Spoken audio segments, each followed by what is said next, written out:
कहानी नीरू की है। पंजाब की नीरू की शादी दिल्ली के राहुल से होती है। दिल्ली कितना बड़ा शहर है ना, लेकिन आप लोगों का घर तो बहुत छोटा है।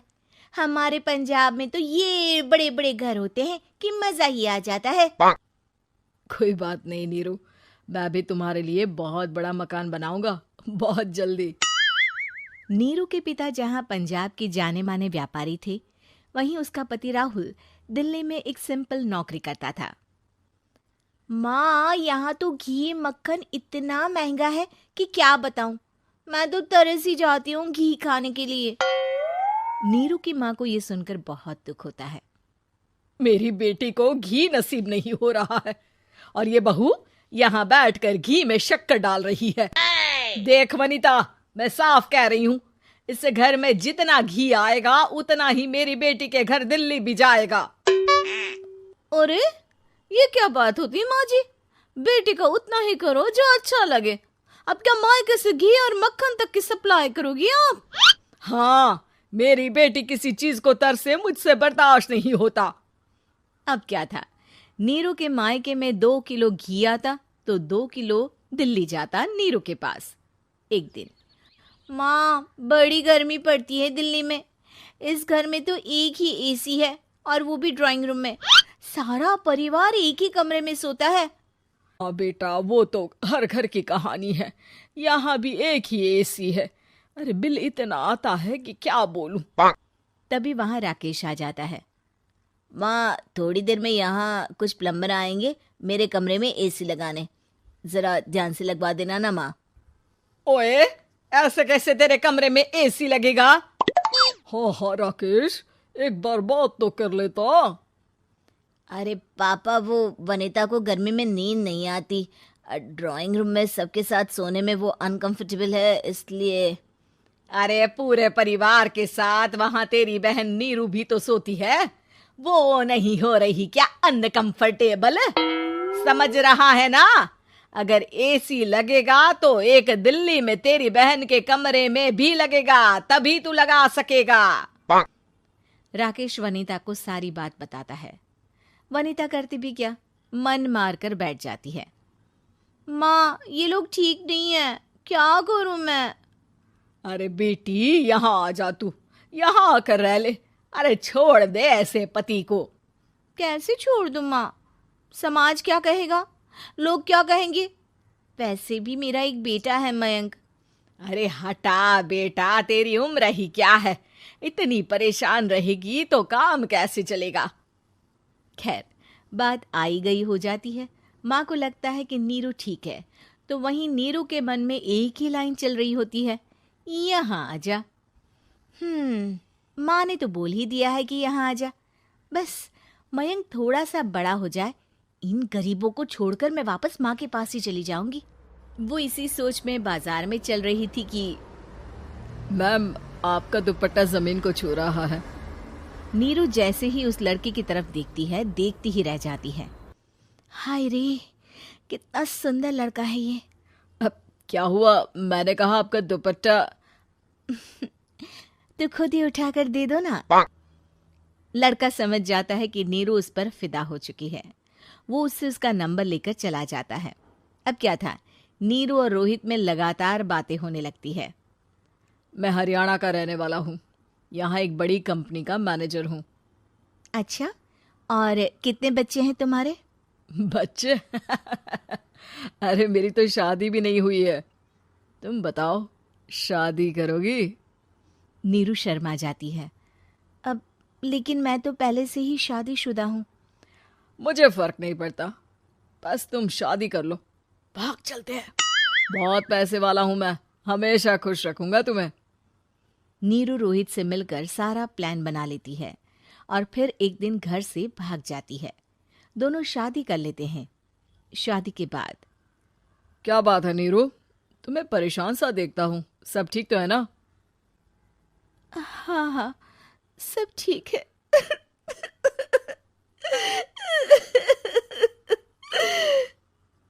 ये कहते कहते ही वो रोने लगती है। अरे क्या हो गया, रो क्यों रही हो? मैंने तुमसे एक बात छुपाई है। और वही बात अब मुझे परेशान कर रही है। रोहित, मेरा एक बेटा भी है, उसका नाम मयंक है। क्या बात कर रही हो? ये तुमने मुझे पहले क्यों नहीं बताया?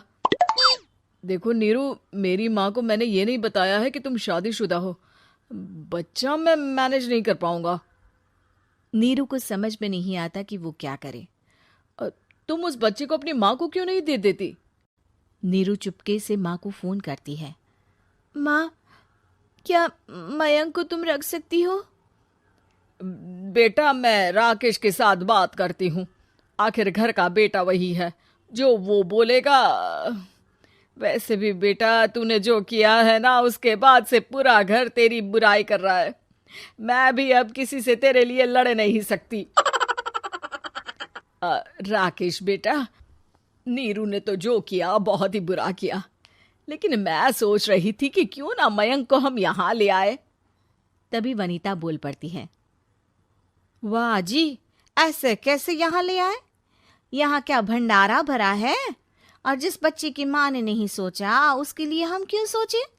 नीरू को एक बार तो अपने बच्चे के बारे में सोचना चाहिए था ना।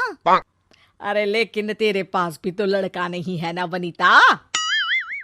माँ, वनीता ठीक बोल रही है। कल को वो बड़ा होकर इसी घर का हिस्सा मांगेगा तो हम क्या करेंगे? माँ कहती भी तो क्या, वो चुप रह जाती है। वहीं नीरू का पहला पति कहता है। माँ, अगर आज भी वो वापस आ जाए तो मैं उसे माफ कर दूंगा। बेटा, गरीबी चीज ही ऐसी है, क्या करेगा? तू तो अब मयंक का सोच। वो बेचारा तो बिना माँ का हो गया। मयंक के खातिर तू दूसरी शादी कर ले बेटा। लोगों के लाख समझाने के बाद नीरू के पहले पति की शादी रिद्धि से हो जाती है, जिसके पहले पति से 2 बच्चे होते हैं। देखो जी, मैंने शादी सिर्फ बच्चे के खातिर की है। मैंने भी शादी सिर्फ बच्चों के खातिर की है। वहीं नीरू के दूसरे पति के मन में ये बात घर कर जाती है कि नीरू एक मासूम बच्चे को उसके खातिर छोड़ कर आई है। अब देखो नीरू, मुझे लगता है कि जो औरत अपनी कोख का बच्चा छोड़ सकती है, वो तो कुछ भी कर सकती है। कल को तुम्हें मुझसे अच्छा कोई मिल गया तो तुम तो मुझे भी बाय बाय कर दोगी ना। नीरू को अब उसका दूसरा पति ताने देना शुरू कर देता है। तंग आकर नीरू उसकी यहाँ से भागकर अपने पहले पति के पास चली जाती है, लेकिन ससुराल में क्या लेने आई है नीरू, मयंक को? नहीं नहीं सासू माँ, मुझसे गलती हो गई, मुझे माफ कर दीजिए। नीरू, अब वक्त खत्म हो गया है, मेरी शादी हो चुकी है। तो छोड़ दो ना उसे, हमारा बच्चा है।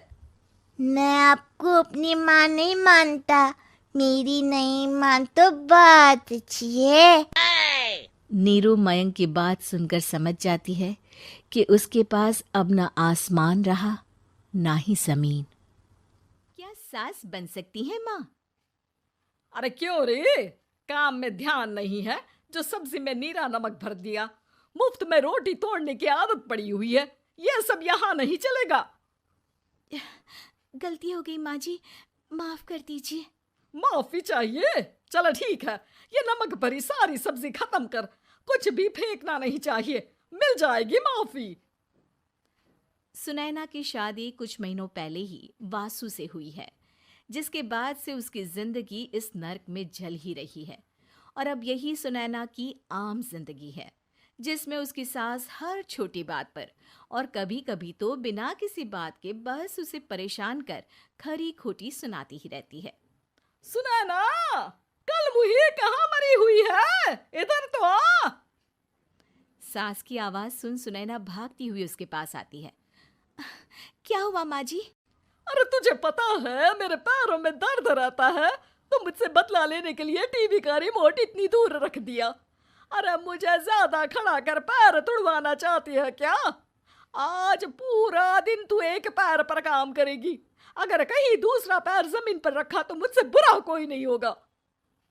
सास और सुनैना की ये कहानी उसकी ननद सिम्मी बहुत करीब से देख रही होती है, जिस वजह से उसके मन में ससुराल और सास के लिए डर बनने लगता है। इसी तरह दिन बीतते हैं। एक शाम वासु और सुनैना साथ बैठे होते हैं।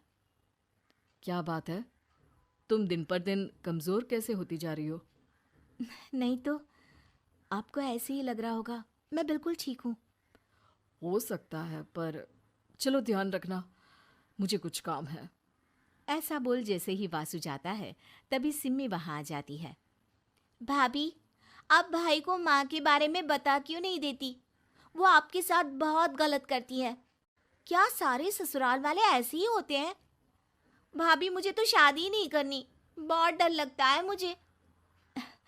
अरे तुम बेकार ही टेंशन ले रही हो, ऐसा कुछ नहीं है। मुझे पता है तुम्हारा ससुराल बहुत अच्छा है, इसलिए खुशी खुशी ससुराल की तैयारी करो। सिम्मी तो वहां से चली जाती है, लेकिन सुनैना उसकी बातों से सोच में पड़ जाती है। कुछ दिनों बाद सुनैना के मम्मी पापा और भाई उनके घर आते हैं, जिन्हें देख सास हैरान रह जाती है। आप लोग सुनैना से मिलने आए हैं? अरे बहू, देख तो तेरे मम्मी पापा आए हैं। जी नहीं, आज हम यहाँ लड़की नहीं लड़के वाले बनकर आए हैं। हाँ माँ, मैंने ही सिम्मी और शरद के रिश्ते की बात मम्मी पापा से की थी। शरद हमारी सिम्मी के लिए परफेक्ट है। बेटे की बात मानते हुए उसकी माँ रिश्ते के लिए मान जाती है, पर अब सिम्मी के मन में ससुराल का डर और ज्यादा बढ़ जाता है। जैसे यहाँ माँ भाभी पर जुल्म करती है, ये भी पक्का अपनी बेटी का बदला लेने के लिए ही मुझसे शादी कर रहे हैं। इसी सब के बीच देखते ही देखते सिम्मी शरद की शादी हो जाती है और सास के नाम से डरी सहमी सिम्मी ससुराल पहुंच जाती है। जहां पहुंचते ही वो डरते हुए बोलती है, मम्मी जी, मैं अभी पूरे घर का काम कर दूंगी और जॉब भी छोड़ दूंगी। जैसे आप कहोगी मैं सब कुछ वैसे ही करूंगी। अरे, इतना डर क्यों रही हो? और अभी घर आई हो, कोई काम करने की जरूरत नहीं। नई शादी है, कुछ दिन आराम करो, घूमो फिरो। रही बात घर या जॉब की, तो वो तुम्हारी चॉइस है, कोई तुम्हें नहीं रोकेगा। सास का ऐसा व्यवहार देख सिम्मी हैरान रह जाती है और अपनी भाभी सुनैना का ससुराल में पहला दिन सोचने लगती है। चलो, हो गया कार्यक्रम खत्म। जा वासु, आराम कर। बहू, तू अपने काम पर लग जा। काम से मेरा मतलब है घर का काम, क्योंकि अब से तुम इसके अलावा और कोई जॉब बॉब नहीं करोगी। हाँ। क्या हुआ, कहाँ खो गई? लगता है सपनों में ही घूमने लगी। बताती हूँ तुझे अभी। मेरी बेटी का मजाक बनाएगा? सपने में क्यों, असलियत में घुमा कर ला। जा। ससुराल की ऐसी इमेज सिम्मी ने कभी सपने में भी नहीं सोची थी। अपने आप को बहू नहीं, बेटी सुन उसे बहुत हैरानी होती है। लेकिन जैसे जैसे समय बीतता है, तो अब सिम्मी को किसी भी जगह से ज्यादा ससुराल अच्छा लगने लगता है। एक दिन सिम्मी सबसे मिलने मायके आती है, तो अपनी माँ को भाभी पर चिल्लाते हुए देखती है। अरे करमजली, अगर मुझे इतना ही पैसा खर्च करना होता तो तेरी जगह घर में नौकरानी ना रख लेती। तुझे लेकर आई जिस नौकरानी का पैसा बचे, पर तू तो उससे भी ज्यादा खर्चा करा रही है। बस माँ, तुम्हें कोई कुछ बोलता नहीं तो हर हद पार करोगी क्या? अगर यही सब मेरी सास करे तो? अरे तो उनकी बेटी को जिंदा गाड़ दूंगी। तुम्हारे और उनके अंदर यही तो फर्क है माँ। तुम उनकी बेटी के साथ क्या क्या करती हो, सब कुछ पता होने पर भी वो तुम्हारी बेटी को पलकों पर बिठा कर रखते हैं। एक आप हैं, उनकी बेटी को अपनी बेटी जैसा तो क्या बहू तक नहीं समझती। माँ, आपको सुनकर मिर्ची जरूर लगेगी, लेकिन मेरी सास मेरी माँ से अच्छी माँ और सास दोनों हैं। इस पर सिम्मी अपनी माँ को अपने ससुराल और उसके प्यार के बारे में सब कुछ बताती है, जिसे सुन सुनैना की सास को अपनी हर गलती का एहसास होता है। अगर वो चाहते तो आराम से अपनी बेटी का बदला मेरी बेटी से ले सकते थे, पर उन्होंने ऐसा नहीं किया और तुझे हमसे भी ज्यादा प्यार दिया। तुम दोनों ही मुझे माफ कर दो। इसके बाद तो जैसे सुनैना की सास का रूप पूरी तरह बदल जाता है। Mission successful. रिवेंज लेना है क्या?